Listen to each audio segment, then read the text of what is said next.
My name is Sarah Mitchell. I'm 32 years old, and 6 months ago, I gave birth to the most beautiful baby girl I've ever seen. Her name is Lily.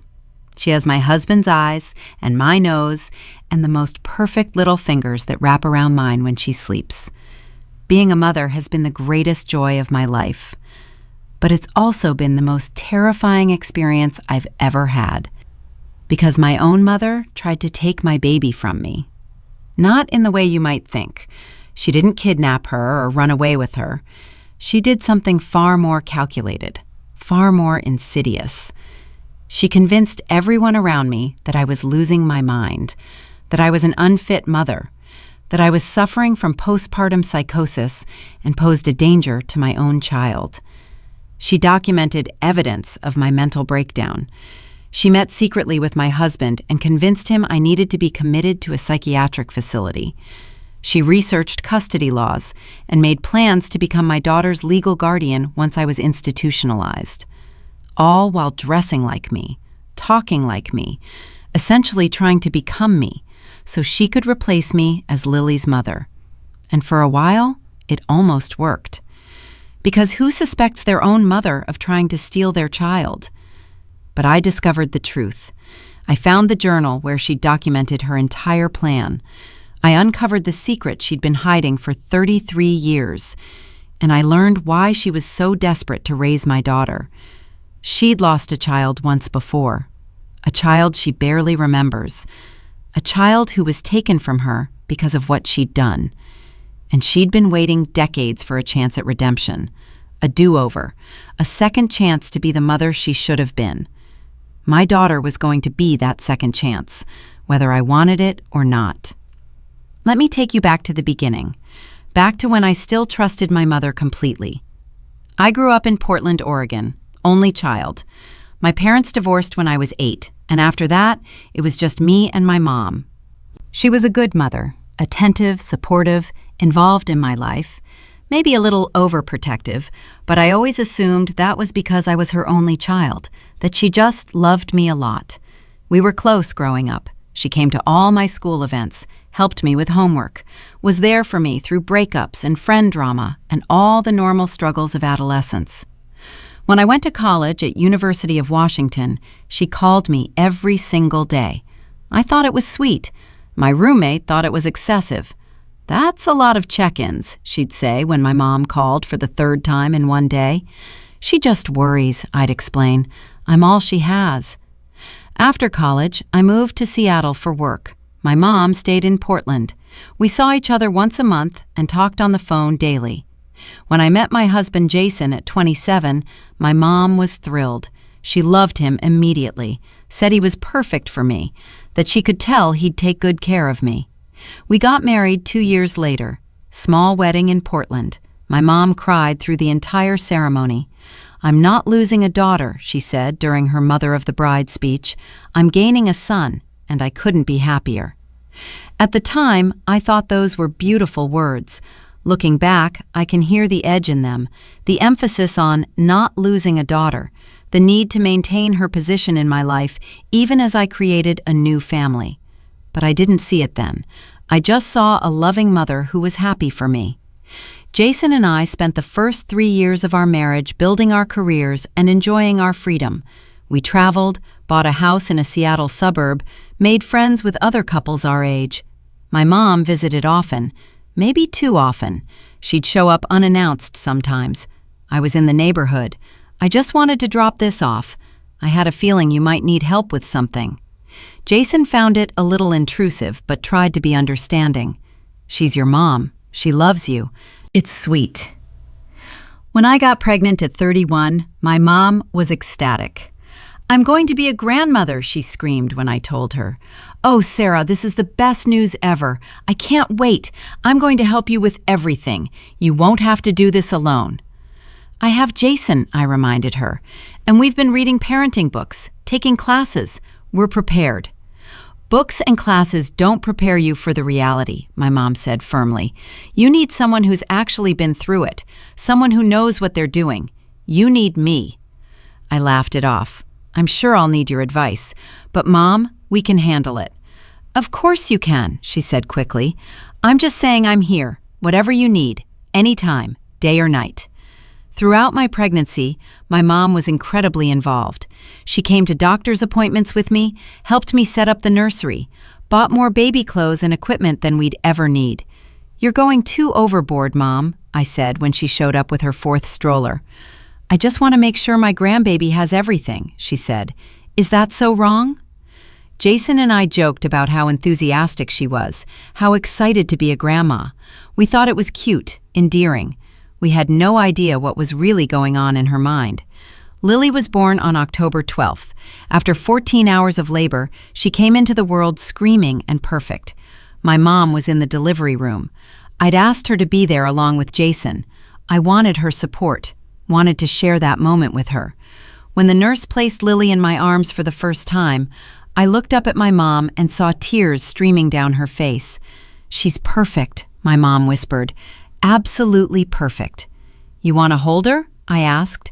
My mom took Lily from me carefully, looked down at her with an expression I'd never quite seen before. Intense, almost possessive. "Hi, sweet girl," my mom murmured. "I'm your mama. I'm going to take such good care of you." "You mean Grandma," Jason corrected gently. My mom looked up, startled, like she'd forgotten we were there. "Yes, Grandma, of course. I meant Grandma." But I'd heard what she said. Mama, not Grandma. Mama. At the time, I thought it was just an emotional slip, the excitement of meeting her first grandchild. I didn't think anything of it. I should have. The first week home with Lily was exhausting. I was sleep-deprived, overwhelmed, and recovering from a difficult delivery. Everything hurt. I was bleeding. My breasts were engorged and painful. Breastfeeding was agony. My mom moved into our house that first week. "Just temporarily," she said, "just to help you get on your feet." I was grateful. I needed help. Jason had to go back to work after a week. I couldn't imagine handling Lily alone in my condition. My mom took charge immediately. She did all the night feedings with pumped milk so I could sleep. She changed diapers, did laundry, cooked meals. She was incredibly helpful.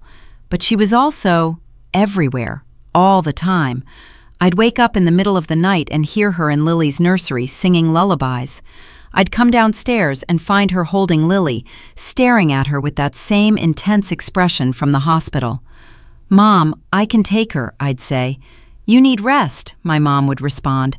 "I've got her. Go back to sleep." "But I want to spend time with my daughter." "You will. There's plenty of time. Right now, you need to recover." She wasn't wrong. I was exhausted. Every part of my body ached. So I'd go back to bed, pushing away the uncomfortable feeling that my mom was taking over. After 2 weeks, I gently suggested my mom might want to go back to her own house. "I'm feeling better," I told her. "I think Jason and I can handle it from here." My mom's face fell. "You want me to leave?" "Not leave, just go home. You've been amazing, but we need to figure out our own routine as a family." I thought I was family. "You are, of course you are, but we need time to bond with Lily, just the three of us." My mom was quiet for a long moment. Then she said, "Okay, if that's what you want, but I'll come back every day to help. You're going to need me." "Maybe a few times a week instead of every day?" "Sarah, you have no idea how hard this is going to be. You need consistent help. I'm not abandoning you." "You're not abandoning me. I'm just asking for some space." "Fine." Her voice was cold. "I'll give you space." She left that afternoon. I felt guilty, but also relieved. The relief lasted exactly 1 day, because my mom showed up the next morning at 7 a.m., unannounced, with grocery bags and a cheerful smile. "I thought I'd make breakfast and spend some time with my grandbaby," she announced, and she never really left after that. Over the next month, I started noticing strange things. My mom had started dressing differently. She'd always been kind of frumpy, mom jeans, oversized sweaters, comfortable shoes. But suddenly she was wearing skinny jeans, fitted tops, the same style I wore. "Mom, did you get new clothes?" I asked one day. "Oh, these? I just thought it was time to update my wardrobe. You always look so put together. I figured I'd take some inspiration from you." It seemed harmless, flattering even, my mom wanting to dress more modern. But then she got a new haircut, the exact same style as mine, long layers, side part, honey brown highlights. Mom, that's my haircut. Is it? I just showed the stylist a picture of what I wanted. I didn't realize it was the same as yours. But it was the same, exactly the same, down to the way she styled it. Jason noticed too. Is it just me, or is your mom starting to look like you? It's weird, right? Super weird. But maybe she's just going through something, a midlife crisis or whatever. I wanted to believe that. But then I started noticing her mannerisms, the way she talked, the phrases she used. I'd say something like, "Oh my gosh, she's so precious," about Lily. And later I'd hear my mom saying the exact same thing in the exact same tone. I'd describe something as literally the cutest thing ever.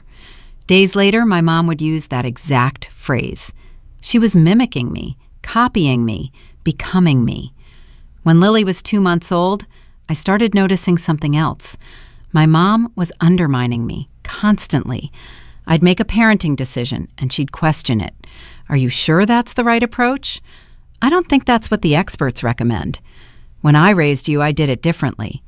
If Lily cried, my mom would swoop in before I could respond.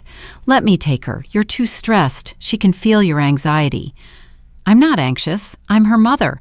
I can comfort my own baby." "Of course you can. I'm just saying sometimes babies need a calm presence," implying I wasn't calm, wasn't capable, wasn't good enough. When I tried to breastfeed, my mom would hover. "Is she latching right? Are you sure she's getting enough? Maybe you should supplement with formula." "Mom, please, I've got this." "I'm just trying to help. You seem overwhelmed." "I'm a new mother. Of course I'm overwhelmed sometimes. That's normal." "Is it though? Because you seem more overwhelmed than most new mothers. Have you talked to your doctor about postpartum depression?" "I don't have postpartum depression." "How do you know? The symptoms can be subtle: irritability, anxiety, feeling incapable. You've been showing a lot of those signs." I hadn't been, but she was planting seeds, in my mind, in Jason's mind. The comments escalated. My mom started pointing out everything I did wrong. "You're not supporting her head properly. That outfit is too tight for her. You shouldn't leave her in the swing that long. Are you sure she's not hungry? She seems fussy. Maybe she's not getting enough milk from you."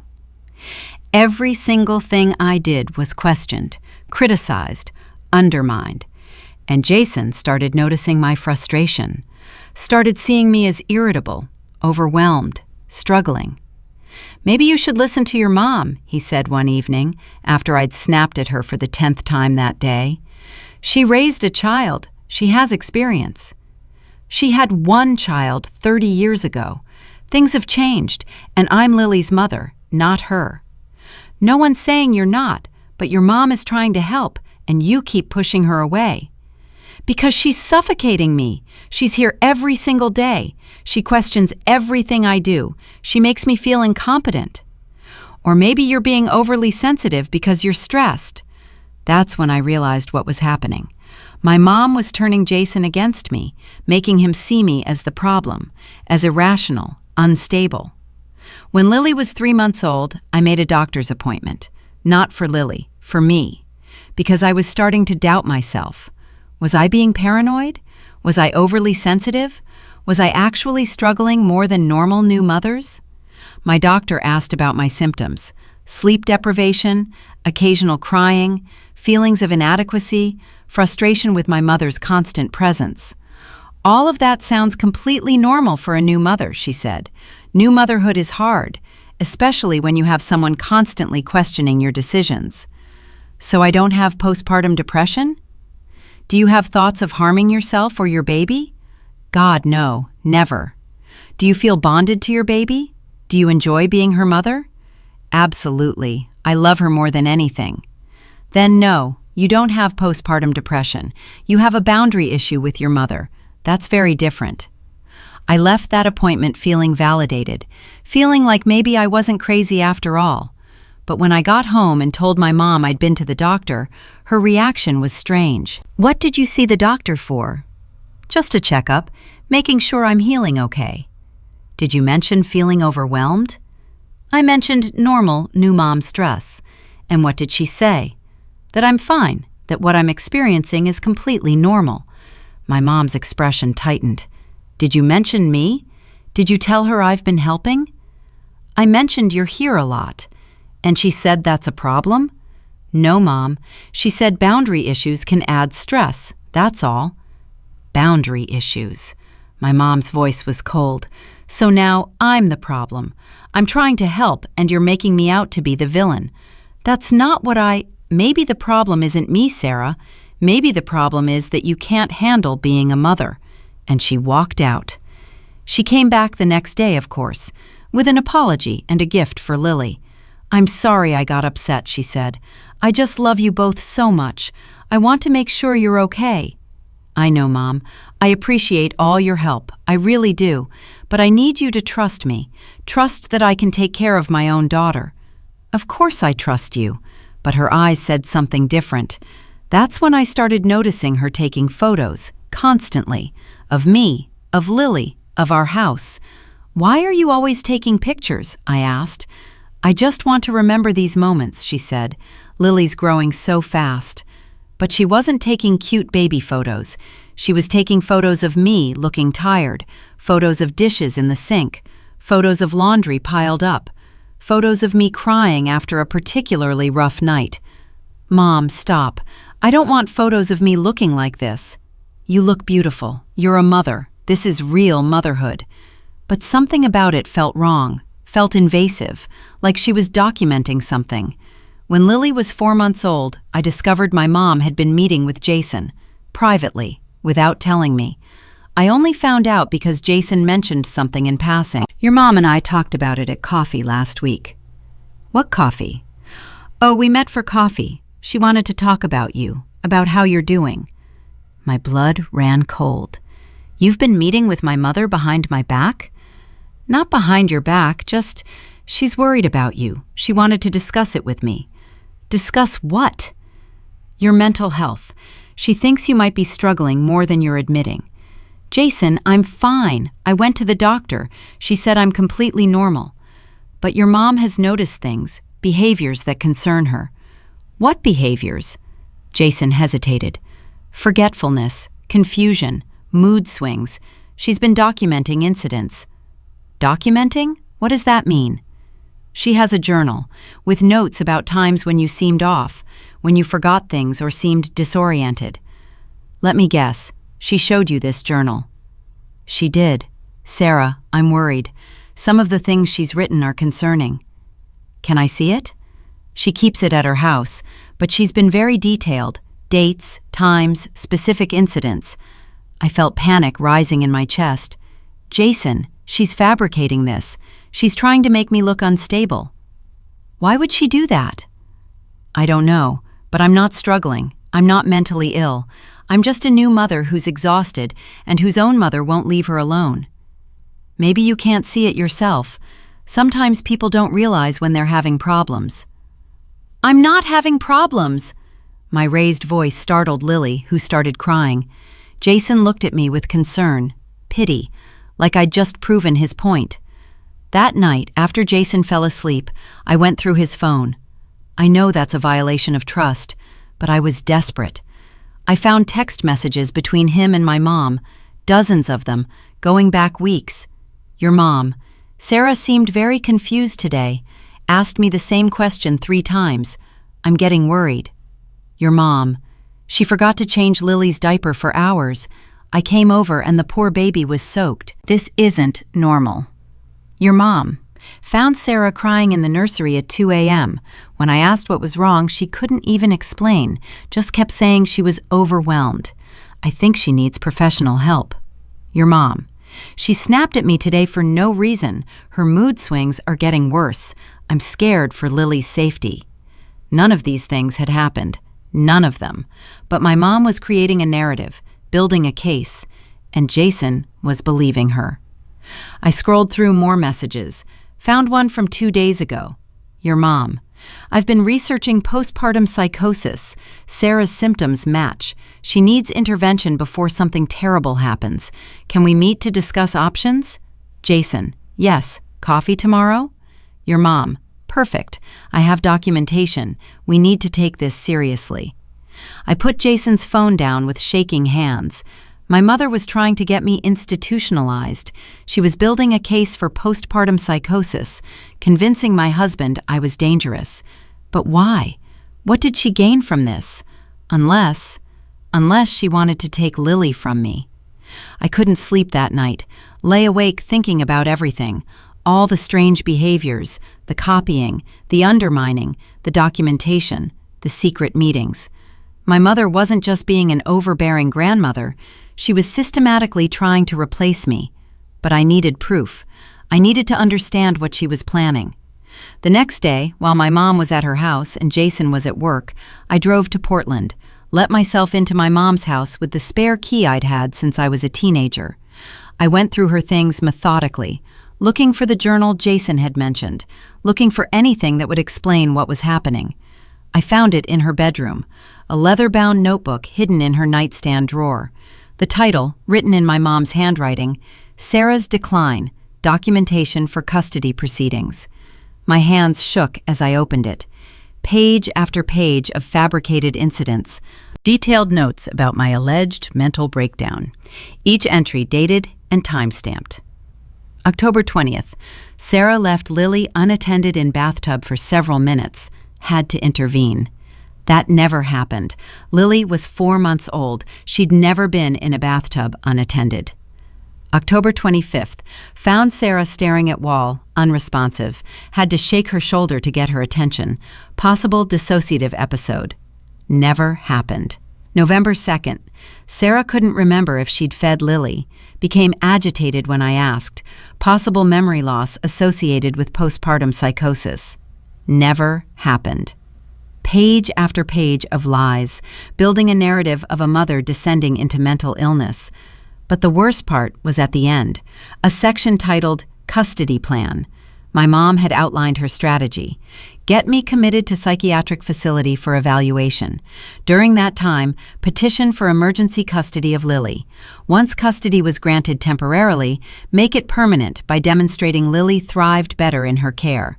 She'd researched laws, consulted with lawyers, made plans down to the smallest detail, and at the very bottom of the page, a note that made my blood run cold. This is my second chance. I failed with Rebecca. I won't fail with Lily. Rebecca? I'd never heard that name before. I took photos of every page of the journal with my phone. Then I kept searching.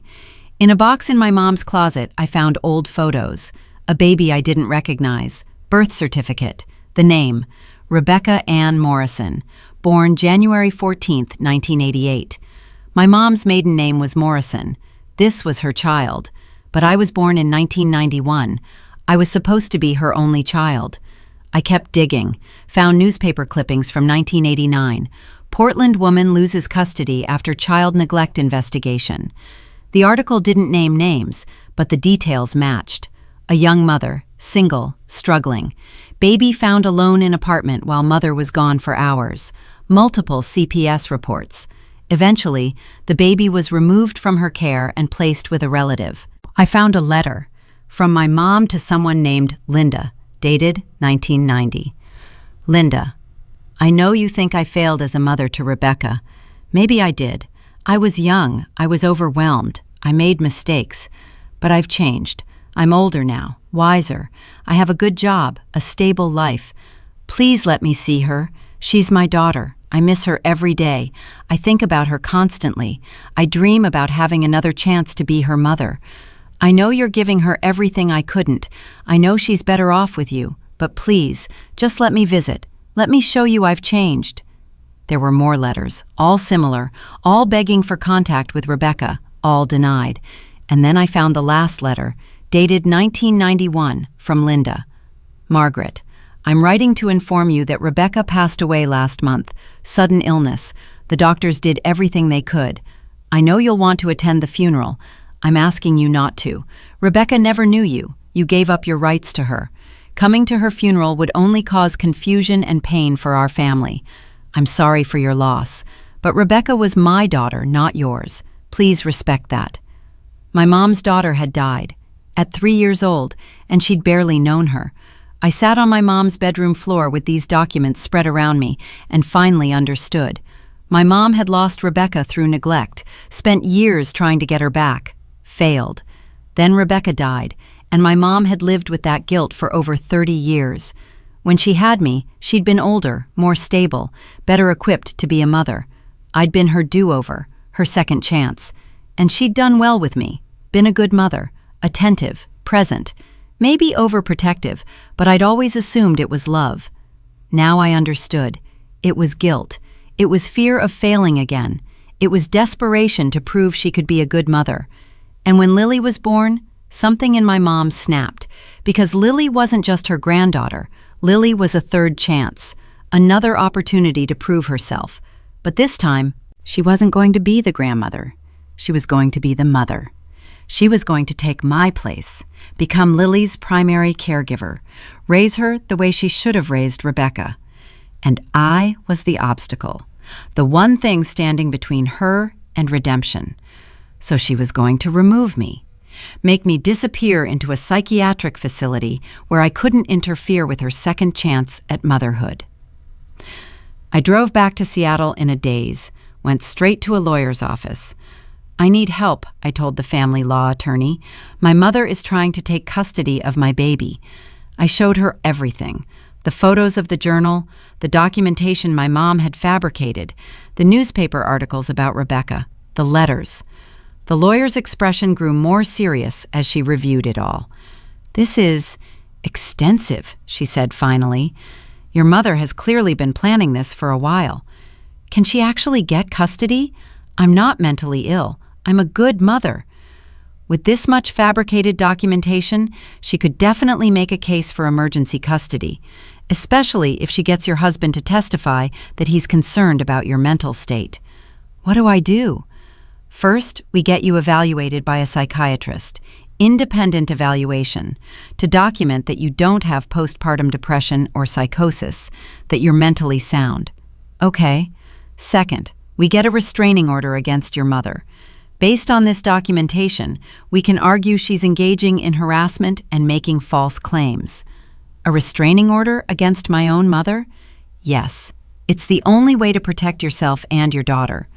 What if Jason doesn't believe me? What if he sides with her? Then we may need to address custody issues in your marriage, but let's take this one step at a time. That evening, I sat Jason down and showed him everything. The journal photos, the newspaper articles, the letters about Rebecca. "Your mom had another child?" Jason looked shocked. "She lost custody because of neglect. The child died a few years later, and now she's trying to use my daughter as a replacement." "Sarah, I know you're upset about her overstepping, but this seems extreme. You really think she's trying to steal Lily?" "Jason, look at the journal. Look at her custody plan. She's literally written out how she's going to take our daughter from us. Maybe she's just planning for worst-case scenarios, in case you really do need help." "I don't need help." I took a breath, tried to calm down. "Jason, I went to a psychiatrist today, got evaluated. Want to see the report?" I pulled out the psychiatric evaluation I'd paid for with emergency same-day service. It clearly stated I showed no signs of postpartum depression, psychosis, or any other mental health concerns, that I was a capable, loving mother experiencing normal stress from an overbearing family member. Jason read it carefully, then looked at the journal photos again, then the newspaper articles. "Oh my God," he said quietly. "She's really trying to do this." "Yes." "What do we do?" "We protect our daughter, and we confront my mother." We called my mom that night, asked her to come over the next morning, said we needed to have a serious conversation. She arrived the next day cheerful and unsuspecting, brought coffee and pastries, immediately went to pick up Lily. "Actually, Mom, don't," I said. "We need to talk first." "About what?" I pulled out my phone, showed her the photos of her journal, watched her face go white. "You went through my things? You broke into my house. You violated my privacy." You're building a custody case against me based on fabricated evidence. My mom's expression shifted, from shock to something harder, defensive. It's not fabricated. Those things happened. You just don't remember because you're unwell. I'm not unwell.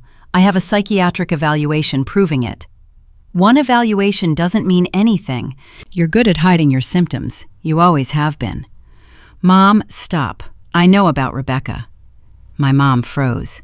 How do you? I found the articles, the letters. I know you lost custody of her. I know she died. And I know you've been using Lily as a replacement. She's not a replacement. She's my granddaughter. No, you've been trying to become her mother. You've been trying to eliminate me so you can raise her yourself. My mom's eyes filled with tears. You don't understand. I failed Rebecca. I was young and stupid and I failed her. And then she died and I never got to make it right. Never got to show her I could be a good mother. So you decided to take my child? You're not equipped for this, Sarah. You're overwhelmed. You're struggling. Lily would be better off with me. I'm a perfectly capable mother. You're making the same mistakes I made. You're exhausted. You're isolated. You're not bonding properly. I see all the signs, and I can't watch another baby suffer because of her mother's inadequacy. Get out, Jason said quietly. My mom turned to him. Jason, you know I'm right. You've seen how she's been. The mood swings, the forgetfulness. She needs help. She doesn't. You made all of that up. I've seen the journal. I know what you've been doing. I'm trying to protect my granddaughter. No, I said firmly. You're trying to steal my daughter to fix your own past mistakes, and it ends now. I handed her a document. This is a cease and desist order. You're not allowed to contact me, Jason, or Lily. You're not allowed to come to our house. If you violate this, we'll get a full restraining order. My mom stared at the document. You're really doing this? You're cutting me out of your lives? You gave me no choice. Sarah, please. I love you. I love Lily. I'm just trying to help. You're trying to replace me, and I won't let you. My mom looked at me for a long moment. Then she said something that made my blood run cold. You'll regret this. When something happens to Lily because you weren't capable of protecting her, you'll wish you'd listened to me. Get out, Jason repeated, standing up. Now, before I call the police. My mom left, but not before taking one last long look at Lily, like she was memorizing her, like she was saying goodbye, or like she was making plans. We filed for a full restraining order the next day. The judge granted it based on the fabricated journal entries and my mom's documented history of losing custody of a previous child. My mom hired a lawyer, tried to fight it, claimed she was only trying to help, that I was making false accusations to keep her from her granddaughter. But the evidence was overwhelming. The journal, the custody plan, the psychiatric evaluation proving I was mentally sound, testimony from my doctor confirming normal postpartum adjustment. The restraining order stood. My mom was legally barred from contacting us for at least 1 year. I thought that would be the end of it, that she'd accept defeat and move on. I should have known better. 2 weeks after the restraining order was granted, I started receiving anonymous packages, baby clothes delivered to our house with no return address, toys left on our doorstep, photos of Lily that I hadn't taken, showing she'd been watching us somehow. We installed security cameras, changed our locks, filed police reports, but my mom was careful, never violated the restraining order directly, never made contact, just watched and waited. It took a month to track her down. She'd been parking down the street with binoculars, taking photos from a distance, leaving gifts when we weren't home. The police arrested her for stalking. She spent a night in jail. That finally seemed to break something in her, because after that, the packages stopped, the watching stopped, everything stopped. I haven't seen or heard from my mother in 3 months now. Lily is 6 months old now. She's healthy, happy, thriving. Jason and I are in therapy, processing what happened, learning to trust each other again after my mom nearly drove a wedge between us. I'm also in individual therapy, working through the complicated grief of losing my mother. Because even though she tried to take my daughter, even though she fabricated evidence and tried to have me institutionalized, she's still my mom. The woman who raised me, who was there for me my entire life, who, in her own twisted way, loved me. But her love was damaged, broken by guilt and grief over Rebecca. And when Lily was born, that broken love attached itself to the wrong child. My therapist says my mom likely has some kind of personality disorder, maybe narcissism, maybe something else. The need to prove herself as a mother became an obsession, and Lily became the object of that obsession. She saw Lily as hers, my therapist explained, not as your daughter, as the child she should have been allowed to raise properly. You were just the obstacle between her and that fantasy. It's a horrifying thought, that your own mother could see you as disposable, replaceable, but that's what happened, and I'm still processing it. I think about contacting her sometimes, asking why she did it, trying to understand, but my lawyer advised against it, said it would give her an opening, a way back into our lives. She's dangerous, my lawyer said, not in a violent way, but psychologically. She'll never stop trying to get to Lily. If you give her even an inch, she'll take everything. So I don't contact her. I don't respond when she sends letters through her lawyer asking to see Lily. I don't engage. I protect my daughter, because that's what mothers do, real mothers, not the fantasy mother my mom wanted to be. People ask me sometimes if I miss her, if I regret cutting her out. The answer is complicated. I miss the mother I thought I had, the woman who helped me with homework and came to my school events and cried at my wedding. But that woman was never real. She was performing, playing the role of devoted mother to prove she could do it right the second time. And when Lily was born, the performance shifted. Because she didn't want to be the devoted mother to me anymore. She wanted to be the devoted mother to Lily. I was supposed to disappear into a psychiatric facility, become the cautionary tale, the daughter who couldn't handle motherhood, the reason Grandma had to step in and save the day. Except I didn't let that happen. I fought back, I protected my daughter, and I broke my mother's fantasy. So no, I don't regret cutting her out. I regret that it was necessary, but I don't regret the decision itself. My name is Sarah Mitchell.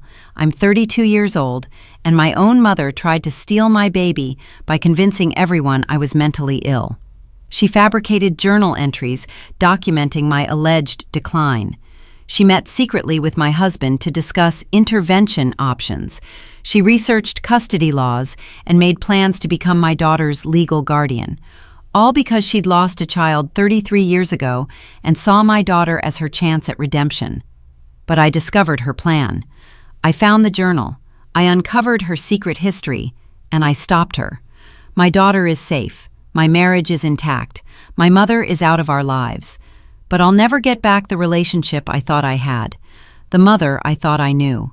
That's the cost of protecting my child from someone who claimed to love her, claimed to love me. If you're in a situation right now where a family member is overstepping, where someone is questioning your parenting, where you're being told you're unstable or inadequate, trust yourself. You know your own mind. You know your own capabilities. Don't let anyone, not even your own mother, gaslight you into believing you're failing. Document everything. Seek professional evaluation if needed. Protect your children from people who claim to love them, but really just want to possess them. Because sometimes the biggest threat to your family comes from the person who's supposed to protect you most. If this story opened your eyes about toxic mothers and grandparent obsession, hit that like button right now. Subscribe for more real stories about family betrayal, gaslighting, and protecting your children. Drop a comment below. Tell me your name and where you're from. Have you ever dealt with a controlling mother or mother-in-law? How did you set boundaries? Share this with someone who needs permission to protect their family from toxic relatives, someone who's being told they're overreacting, someone who needs to know they're not crazy. Remember, trust your instincts, document everything, and never let anyone, not even family, make you doubt your own sanity. Thanks for watching. I'll see you in the next video.